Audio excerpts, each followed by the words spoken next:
अस्सलाम वालेकुम स्टूडियो में बात करेंगे कोलोरेक्टल एडिनोकार्सिनोमा की। सॉरी मेरी आवाज़ थोड़ी सी ख़राब हुई है, लेकिन it is the one of the most important एक तरफ से कहने टॉपिक, क्योंकि एडिनोकार्सिनोमा जो कोलोरेक्टल एडिनोकार्सिनोमा देखा गया कि जीआईटी का सबसे मोस्ट इम्पॉर्टेंट ये और सबसे डेंजरस एंड सबसे कॉमन कैंसर है।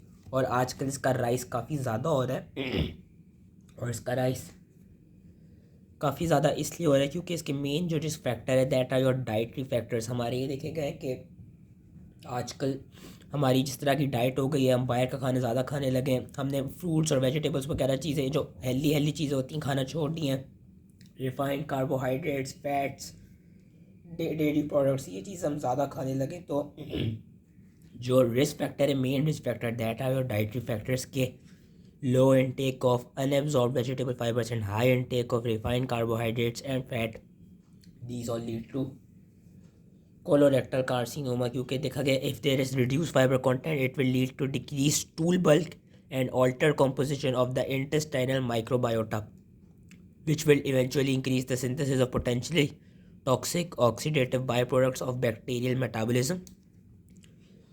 Where S high fat intake के साथ ये देखा गया है कि जो कोलेस्ट्रॉल और बाइल एसिड्स की सिंथेसिस होगी वो इंक्रीज हो जाएगी, जिसकी वजह से जो इंटेस्टाइनल बैक्टीरिया होगा वो इनको कार्सिनोजेंस में कन्वर्ट कर देगा। अब कोलोरेक्टल जो कार्सिनोमा है उसमें ये देखा गया है कि उसमें जो सबसे ज़्यादा एक चीज़ बड़ी होती है, जो एक एंजाइम बड़ा हुआ होता है, वो होता है कॉक्स 2। और इसका pharmacologic chemo prevention is possible in your colorectal carcinoma. एक तो आप डाइटरी मॉडिफिकेशंस कर ले तो वो भी ठीक हो सकता है, दूसरा पैराडॉल वगैरह या एस्पिरिन के या कोई और एनसेट की वजह से देखा गया कि ये बेहतर हो सकता है, जो कि बेसिकली कॉक्स 2 को इनहिबिट कर दे। क्योंकि ये देखा गया है कि 90% ऑफ जो कोलोरेक्टल कार्सिनोमा उनमें कॉक्स 2 बड़ा होता है, वेयर जो 40 to 90% ऑफ कोलोरेक्टल एडिनोमास होते हैं उनमें भी कॉक्स 2 बड़ा होता है। एंड कॉक्स 2 के बढ़ने की वजह से क्या होता है जो प्रोस्टाग्लैंडिन E2 है उसकी प्रोडक्शन इंक्रीज हो जाती है, विच प्रोमोट्स एपिथेलियल प्रोलिफरेशन। ठीक है, ये चीज़ पता होनी चाहिए थी। अब जो इसकी पैथोजेनेसिस है, इसके पैथोजेनेसिस के बेसिकली 2 पाथवेज हैं और दोनों ही इंपॉर्टेंट है। एक है your APC beta catenin pathway, APC और एडिनोमेटस पॉलीपोसिस कोला, जो कि basically classic adenoma carcinoma sequence के थ्रू एक्टिवेट होती है। एंड दूसरा इज योर जो हमने भी पीछे पढ़ा था HNPCC में, your microsatellite instability pathway which is associated with defected DNA MMR proteins and accumulation of mutation microsatellite repeat regions। याद रखना है repeat regions of the genome. सबसे पहले हम APC बीटा कैंटिनिन पाथवे की बात करते हैं, जो कि मोस्ट इंपॉर्टेंट था। 80% ऑफ स्पोरेडिक कैंसर्स में देखा जाता है। इसमें ये होता है कि जो APC की जीन है, एडिनोमेटस पॉलीपोसिस कोला, उसकी एक तो दोनों जीन्स को फंक्शनली इनएक्टिवेट होना चाहिए। अब these can be inactivated by either mutations or either by epigenetic events like methylation induced gene silencing. होता क्या है अब, अच्छा, और ये दोनों किस तरह स्पोरेडिक के केस में ये होगा कि एक पहले हिट आएगी म्यूटेशन की, फिर एक दूसरी हिट आएगी। वेरस इनहेरिटेड केस में होगा कि पहली एक जीन अफेक्टेड हुई भी होगी एंड बाद में लेटर ऑन इन लाइफ एक म्यूटेशन आएगी जिससे सेकंड जीन भी अफेक्ट हो जाएगी। नॉर्मली क्या होता है, नॉर्मली जो APC प्रोटीन होती है वो it binds to or it promotes the degradation of beta catenin which is a component of WNT signaling pathway।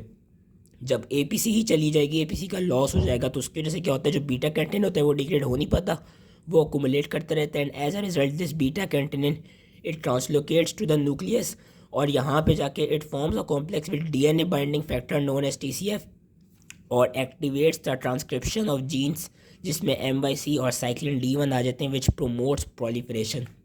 Basically एक जो समराइज किया जाए वो ये है कि अगर APC का पाथवे लॉस हो जाएगा तो बीटा कैंटिनिन बढ़ता रहेगा और बीटा कैंटिनिन DNA में जाके कुछ प्रोटीन के साथ कंबाइन करेगा और इवेंचुअली वो जो MYC और साइक्लिन D1 है उनकी जीन्स की ट्रांसक्रिप्शन को बढ़ा देगा, उनकी प्रोडक्शन बढ़ा देगा and as a result there would be increase proliferation.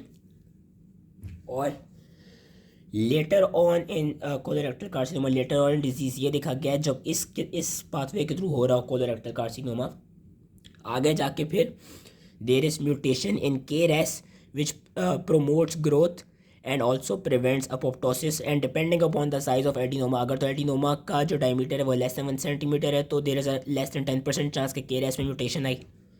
अगर एडिनोमा का साइज ऐसा है कि ग्रेटर देन 1 सेंटीमीटर डायमीटर में तो 50% चांस है कि KRAS की म्यूटेशन है, और अगर तो इन्वेसिव एडिनोकार्सिनोमा और उसमें भी 50% चांस होता है कि KRAS की म्यूटेशन आए, but it is also a late event in your neoplastic progression.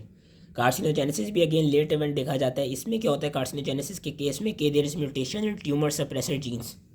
कौन सी tumour suppressor genes? SMAD2 and SMAD4। These two SMAD2 and SMAD4 are basically involve for transforming growth factor beta signalling. जब इनमें mutation आएगी transforming growth factor beta बनेगा नहीं। Normally transforming growth factor beta की signalling का ये काम होता है कि वो सेल साइकिल को इनहिबिट करती है। अब जब यही चीज़ चली जाएगी तो सेल साइकिल इनहिबिट हो नहीं पाएगी and there would be unrestrained cell growth. Also, again, one of the most common जो tumor suppressor gene है later on in life तो नहीं sorry later on in the disease TP53 की mutation हो जाती है, which is uncommon in adenocarcinomas, लेकिन 70 to 80% colon cancer में देखी जाती है। And this occurs due to chromosomal deletion. And lastly, tumor suppressor genes की और किस तरह tumor suppressor genes और किस तरह साइलेंस हो सकती हैं? By methylation of CpG zones या methylation of CpG islands in your 5' region. DNA का जो 5' रीजन है उसमें CpG आइलैंड्स की वो हो जाए methylation. What are CpG islands? CpG islands are basically many thousand या many repeats of cytosine and guanosine combined together. ठीक है कि हमने क्या पढ़ा ट्यूमर सप्रेसर जीन्स के म्यूटेशन होने के कौन कौन से फैक्टर्स हैं। एक तो ये कार्सिनोजेनेसिस के थ्रू कि SMAD2 और SMAD4 में आ जाए, एक ये कि क्रोमोसोमल डिलीशन हो जाए, और एक ये कि मिथाइलेशन हो जाए CpG आइलैंड्स की जो कि यूजली DNA के 5 पे देखी जाती है। और also there is also been seen के एडवांस स्टेज में टीलोमेरेज का एक्सप्रेशन भी इंक्रीज हो जाता है। That was your APC beta catenin pathway. अब हम आते हैं दूसरे पाथवे पे जो कि हमने पिछली वीडियो में भी पढ़ा था, which was DNA mismatch repair deficiency mutations and accumulation of microsatellite repeats, जो माइक्रोसैटेलाइट इंस्टेबिलिटी होती थी। अब जिन पेशेंट्स को इसकी वजह से होती है उनको हम MSI-H हाई या MSI हाई ट्यूमर्स कहते हैं कि उनमें माइक्रोसैटेलाइट इंस्टेबिलिटी काफ़ी बड़ी होती है। अब होता क्या, कुछ माइक्रोसैटेलाइट सीक्वेंसेस जो कि रिपीट्स होते थे, शॉर्ट रिपीटिंग सीक्वेंस होते थे, they are located in the coding or promoting regions of the genes which are involve in the regulation of cell growth, यानी your transforming growth factor beta receptor 2 या BAX जो कि pro apoptotic protein है। होगा क्या कि अगर तो माइक्रोसैटेलाइट सीक्वेंस इन जो जीन्स के प्रोमोटर रीजन में पड़े हो एंड वहाँ पे प्रॉपर्ली कोई डिफेक्ट आ जाए, उसका प्रॉपर मिसमैच ना हो सके, मिसमैच पे प्रॉपर्ली ना हो सके, तो इन दो जीन्स में म्यूटेशन आ जाएगी। अगर तो transforming growth factor beta receptor 2 में म्यूटेशन आई, so there would be uncontrolled cell growth. Where अगर BAX का लॉस हो गया तो जो सर्वाइवल होगा जेनेटिकली एबनॉर्मल क्लोन्स का वो बढ़ जाएगा। अब इन्होंने आगे दो और स्मॉलर सबसेट्स बताए हुए, उनको मैं क्योंकि आवाज़ आई होप इजली समझ में आ रही हो और निकल नहीं रही है तो मैं एक अच्छी तरह से बस मैं वो समराइज़ कर देता हूँ। बेसिकली ये देखा गया कि और भी स्मॉलर सब सेट्स हैं जो इस पाथवे के थ्रू में ही आते हैं कि there can be colorectal carcinoma which would be associated with CpG islands hypermethylation phenotype, जिसको हम CIMP भी कहते हैं। होता क्या है कि या तो CpG आइलैंड्स की मिथाइलेशन हो सकती है in the presence of MSI microsatellite instability, वही कि मिसमैच प्रोटीन्स के प्रेजेंस में, या CpG आइलैंड्स की मिथाइलेशन होती है in the absence of MSI। अगर तो in the presence of MSI हो रही होगी तो होगा क्या कि CpG की हाइपरमेथाइलेशन हो रही है, MSI की भी म्यूटेशन हुई है, जिसकी वजह से MLH1 नहीं बनेगा, MLH1 का एक्सप्रेशन कम हो जाएगा। MLH1 भी एक DNA मिसमैच रिपेयर प्रोटीन है, वो नहीं बनेगी। जो इसकी वजह से हो रही होगी उसमें क्या होगा, MSI में म्यूटेशन होगी और BRAF में म्यूटेशन होगी, लेकिन ये याद रखना कि KRAS और TP53 की म्यूटेशन नहीं होगी जब in the presence of MSI हो रही होगी। वेयर जब in the absence of MSI हो रही होगी CpG आइलैंड्स की मिथाइलेशन, तो क्या होगा कि KRAS की म्यूटेशन होगी सिर्फ। ठीक है, इसमें एक और दफ़ा रिपीट करा रहा हूँ, जब CpG आइलैंड की मिथाइलेशन हो रही है इन प्रेजेंस ऑफ MSI तो BRAF में म्यूटेशन है और MLH1 का एक्सप्रेशन नहीं बन रहा, और KRAS और P53 में म्यूटेशन नहीं है। वेयरएस अगर एब्सेंस ऑफ MSI में हाइपरमेथाइलेशन हो रही तो KRAS में म्यूटेशन है, BRAF में म्यूटेशन नहीं है, P53 में म्यूटेशन नहीं है। और P53 का यूजली देखा गया कि अगर तो P53 में म्यूटेशन हो जाती है तो उसमें हमें कोई CpG आइलैंड की मिथाइलेशन वाली फिनोटाइप नहीं मिलती। तो that was I hope easily समझ में आ गया। हम इसकी मॉर्फोलॉजी पा लेते हैं। मॉर्फोलॉजी में से इसका जो मेन याद रखनी है चीज़ वो ये वाली चीज़ याद रखनी है कि जब प्रॉक्सिमल कोलोन के लेवल पे कोलोरेक्टल कार्सिनोमा होगा तो it will grow as polypoid exophytic masses and they will extend along the wall of cecum and ascending colons but these tumors will not cause obstruction, they rarely cause obstruction, whereas अगर तो cancer distal colon के level पर हो वहाँ पे they would form annular lesions which would produce a napkin ring constrictions और luminal narrowing होगी, and since luminal narrowing होगी तो यहाँ पे obstruction के chances हैं। बस मॉर्फोलॉजी में से यही चीज़ इंपॉर्टेंट है और यही चीज़ याद रखनी है। और आगे बताया हुआ है कि जो ट्यूमर्स हैं और डिपेंड कर सकते हैं कि उनकी माइक्रोस्कोपिकली किस तरह नजर आ रही है। There could be tall columnar cells which resemble dysplastic epithelium, there could also be tumour cells which are forming glands, या tumour cells which are having abundant mucin, या tumour cells with signet ring cells. तो ये और possibilities हैं, लेकिन जो main चीज़ याद रखनी है वो ये कि प्रॉक्सिमल कोलोन के लेवल पे हुआ तो tumour will grow at polypoid exophytic mass और there will not be any obstruction, whereas अगर डिस्टल कोलोन के लेवल पे हुआ तो नैपकिन रिंग एनुलर लीजन्स बनेंगे, नैपकिन रिंग कॉन्स्ट्रिक्शंस होगी एंड ऑब्स्ट्रक्शन भी होगी, ल्यूमिनल नैरोइंग भी होगी। अब हम क्लिनिकल फीचर्स पर आ जाते हैं। क्लिनिकल फीचर्स में देखा गया कि अगर तो प्रॉक्सिमल वाला हो रहा है यानी सीकम और right side of colon involve है तो उसके में क्या क्लिनिकल फीचर्स मिलेंगे, फटीग मिलेगी और वीकनेस मिलेगी। क्यों? क्योंकि उन पेशेंट्स को आयरन डेफिशिएंसी एनीमिया हो रहा होगा और ये किस में ज़्यादातर देखा जाता है, ज़्यादातर older mails and post menopausal women में ये वाला देखा जाता है। वेरस अगर किसी को डिस्टल कोलोन का कैंसर हो रहा है, लेफ्ट साइड कोलोरेक्टल एडिनोकार्सिनोमा हो रहा है तो ही और she would present with occult bleeding, changes in bowel habits, cramping and left lower quadrant discomfort. जो प्रोग्नोसिस होती है it depends upon the depth of invasion and the presence of lymph node metastasis. Metastasis usually ये देखा गया है कि regional lymph nodes के level तक इन्वॉल्व करता है, लंग्स को इन्वॉल्व कर लेता है, बोन्स को इन्वॉल्व कर लेता है एंड सिंस कोलोन की जो venous drainage that occurs through portal vein तो liver is the most commonest site of distant metastatic lesions। जो 5 year survival rate है वो एक चीज़ याद रखनी है कि इट इज़ 90% to 40%, क्योंकि it varies from country to country. USA का 65 है, पोलैंड का 40 है, थाईलैंड का 30 to 42 है, तो एक 90 to 40% याद रखनी है इसका यूजली 5 year सर्वाइवल रेट होता है। अब जो लास्ट चीज़ है जो कि इम्पॉर्टेंट है that is your TNM classification of this tumour, और फिर आगे उसकी जो हमने स्टेजिंग डिस्क्राइब की हुई है TNM क्लासिफिकेशन के थ्रू। तो वीडियो में भी 20 मिनट की बन जाए, आई डोंट नो, मैं जल्दी जल्दी से इसको कराने की कोशिश करता हूँ जितना मेरी आवाज़ समझ आ जाए। TNM क्लासिफिकेशन में क्या है, तो TX को हमने ग्रेड किया हुआ है तो जो ट्यूमर है वो असेस नहीं कर सकता। अगर T0 है तो बस there is no evidence of primary tumour. TIS है तो यानी अभी कार्सिनोमा इनसाइड 2 है, इंट्राम्यूकोजल है।